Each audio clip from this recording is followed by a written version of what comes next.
Chef Ramsay cooking with gloves. Yes, correct. You see what I mean? Yeah. You got to take the shoes off. Agreed. You got to take the shoes off. It's got to be, to me, it's got to be a main part of the protocols. Like how that's like, you got to look at it just like your hands. Would you throw a fastball and stop your fingers like this?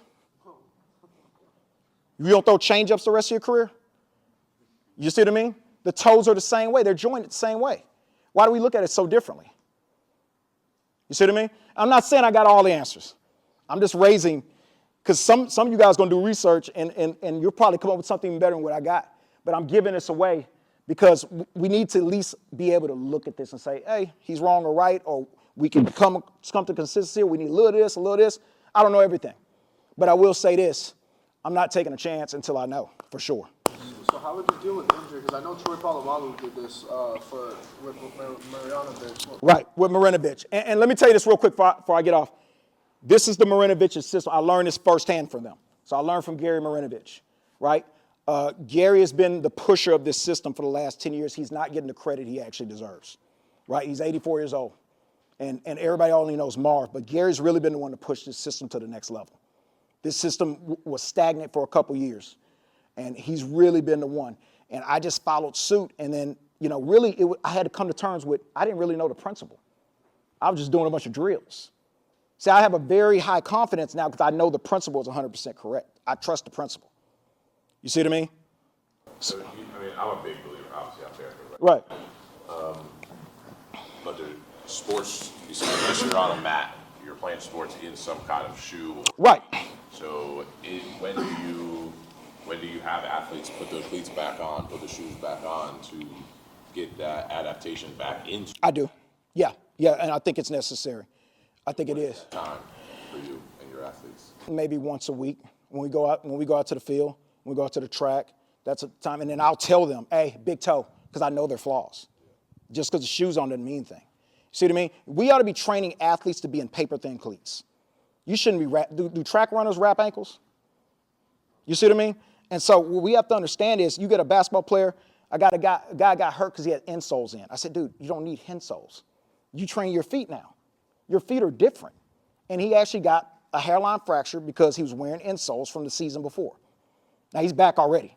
The doc said his foot healed like crazy because he's been doing this kind of stuff. I said, keep the insoles out of your feet, let your feet do what they're meant to do, and get a thinner shoe.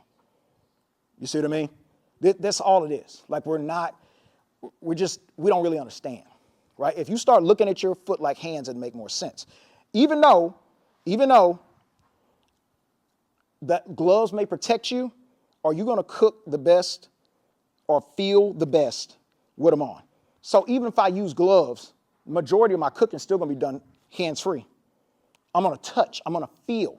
Even through the shoe. I have to feel impact through the shoe. So if my neurological receptors aren't peaked, right, how can I feel through the shoe? You have to be off the chart. This girl is off the charts right now as far as neurological touch. Not everything.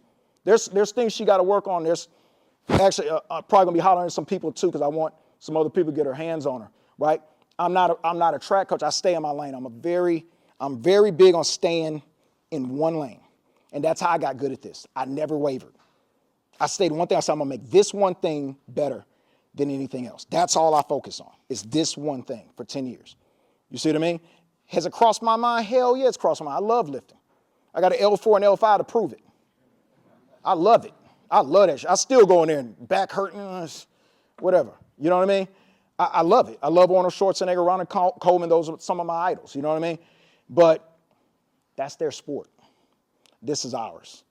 Where's the system for our sport? Where did power cleaning come from? Right? Not to say it doesn't not help anything, because I'd be lying to say lifting don't help anything. That's not what I'm saying.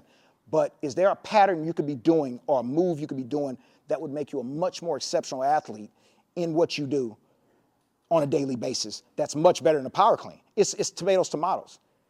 If I don't need to do this, why do it? If this is way better. If this has proven to be way better than a squat, why would you go squat? It's a waste of time.